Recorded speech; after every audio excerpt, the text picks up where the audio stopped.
Hello everyone, সবাই কেমন আছো? হর হর মহাদেব। এটা ছিল আমার শিবরাত্রির লুক। সবার শিবরাত্রি কেমন গেল অবশ্যই কমেন্টে জানাবে, আর আমাকে কেমন লাগছিল সেটাও বলবে।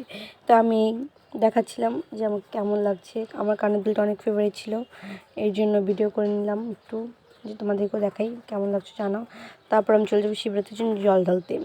তো এটা আমাদের বাড়ির পুজো, মহাদেবকে একটু ফল দিয়ে নিলাম। তবে এখন আমি দেবো জল। এই তো দিয়ে স্নান করাচ্ছিলাম, এটা দই দিয়ে স্নান করেছিলাম তখন দ্বিতীয় প্রহরের সময় তোলা ছবি। এটা আমাদের বাড়ির ভোলানাথ। হর হর মহাদেব, সবাই কমেন্ট করবে। এটা আমি পুজো করছিলাম, জল ঢালছিলাম সবাই মিলে। তারপরে মহাদেবকে সাজাচ্ছিলাম, আমি একটু বেলপাতা দিয়ে দিলাম, মহাদেবকে সাজালাম সুন্দর করে। বলবে যে আমার মহাদেবকে কেমন লাগছে, আমাদের বাড়ির মহাদেব এটা। তো এই তো মহাদেব আমি প্রণাম টনাম করে নিলাম। তারপরে আমি সবার নামে নামে একটু দিয়ে দিয়েছিলাম বেলপাতা। তারপরে আমি আরতি করবো এখন। হরে হরে ভোলে নমঃ শিবায়, নমঃ শিবায়, ওম নমঃ শিবায়। পাথিল্লা করে তুলতেছে।